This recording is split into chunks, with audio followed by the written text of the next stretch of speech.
Alors, dans cette vidéo, on va résoudre un problème de probabilité à l'aide d'un arbre. Alors d'abord, je vous donne le problème.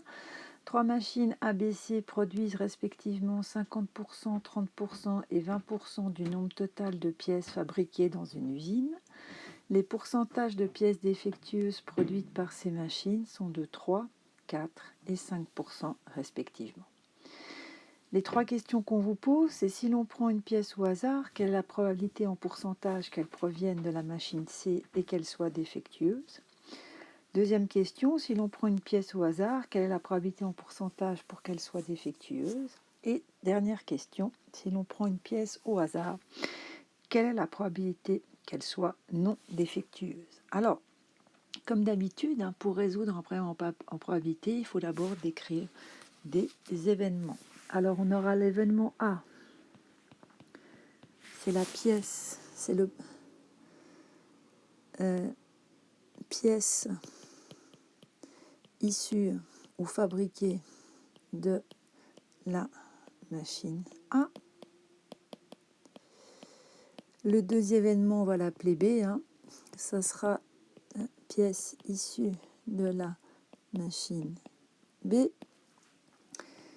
Le troisième événement, on va l'appeler C. Ça sera la pièce issue de la machine C. Et on aura l'événement D.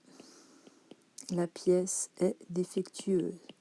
Donc D bar, ça sera que la pièce n'est pas défectueuse ou elle est en bon état. Alors dans cet exercice, c'est plus facile de le résoudre par un arbre. Donc on va faire un arbre avec 3 branches. Là, ça sera que la pièce est issue de la machine A. La deuxième branche, que la pièce est issue de la machine B. Et la troisième branche, que la pièce est issue de la machine C.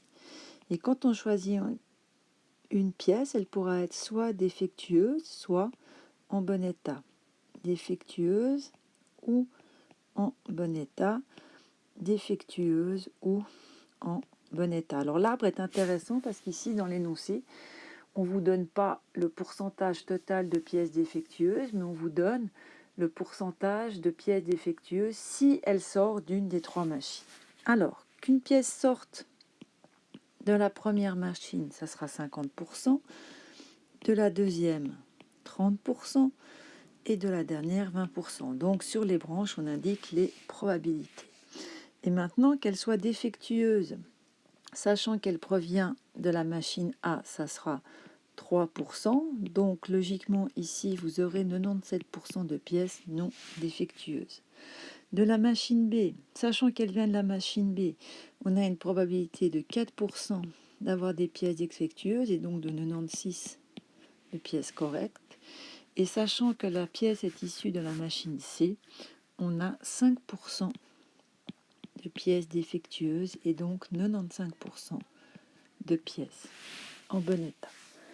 Donc, première question, si on veut calculer la probabilité que la pièce soit issue de la machine C et qu'elle soit défectueuse, eh bien, sur l'arbre, je vais le noter en bleu, si on suit ce chemin, ça veut dire qu'on va prendre la pièce vient de la machine C et elle est défectueuse. Et je vous avais expliqué que tant qu'on est sur une branche, on multiplie les probabilités. Donc ça sera 20% fois 5%, ce qui donne une probabilité de 1%. Donc sur 100 pièces produites, il y en aura une qui sera défectueuse. Enfin, vous aurez une probabilité, il y aura une pièce sur 100, qui viendra de la machine C et qui va être défectueuse. Maintenant, si on cherche à connaître la probabilité des pièces défectueuses, eh bien, si on le met en vert, ça sera la probabilité que la pièce soit issue de A et qu'elle soit défectueuse, plus la probabilité qu'elle vienne de B et qu'elle soit défectueuse, plus la probabilité qu'elle vienne de C et qu'elle soit défectueuse. Vous avez 3 branches possibles, donc on a appris, tant qu'on reste sur une branche, on multiplie les probabilités. Quand on change de branche, on les additionne. Et au niveau des formules, ça va vous donner la probabilité que la pièce soit défectueuse et qu'elle vienne de la machine A, plus la probabilité qu'elle soit défectueuse et qu'elle vienne de la machine B, plus la probabilité qu'elle soit défectueuse et qu'elle vienne de la machine C. Donc ça va faire 50% fois 3%, plus 30% fois 4%, et la dernière, on l'a déjà calculée, c'est 1%. Et si vous faites ce calcul, vous allez trouver 3,7%. Donc voilà la probabilité que si vous prenez au hasard une pièce, elle soit défectueuse.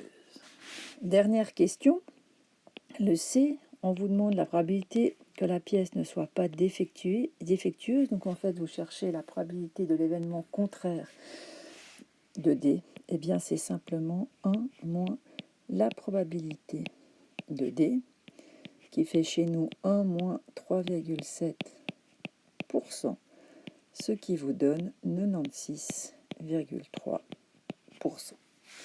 Alors, si on avait voulu résoudre ce problème avec un tableau, donc le tableau, il aurait été fait comme ça, hein. On aurait eu les pièces issues de la machine A, les pièces issues de la machine B, les pièces issues de la machine C. Attendez, je vais mettre un peu plus loin. Comment je ne vais pas arriver à tout calculer. Et elles étaient soit défectueuses, soit en bon état. On va faire comme ça et comme ça. Alors nous, ce qu'on sait, c'est que... Donc là, je ne fais pas un tableau des effectifs, mais directement un tableau des probabilités. On a 50% de chance que la pièce soit issue de la machine A, 30% de la machine B et 20% de la machine C. Et si on additionne les trois, ça donne bien notre 100%. Maintenant, alors l'idée, c'est qu'on a fait certains calculs déjà. Le premier qui nous est intéressant, c'est celui qui est ici, hein, puisqu'on sait que la probabilité que la pièce soit défectueuse et qu'elle vient de la machine C, c'est 1%. Ici, il faut calculer la probabilité de B inter D. Donc, c'est 30% fois 4%. Hein. Non, 30%, excusez-moi, là j'ai un petit blanc. Oui, c'est juste 30% fois 4%. Ça va vous donner 1,2%. Et ici, dans cette case, c'est la probabilité que la pièce soit défectueuse et qu'elle provienne de la machine A, ce qui va faire 50% fois, c'était combien? Fois 3%, pardon. Et ça va vous donner 1,5%. Donc, si on additionne ces trois pourcentages, on retrouve bien notre 3,7%.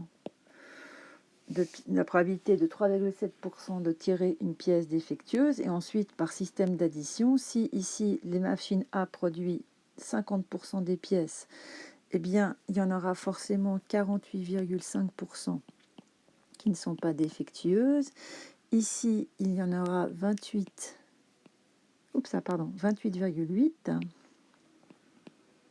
hein, puisque si vous additionnez, ça donne bien 30%.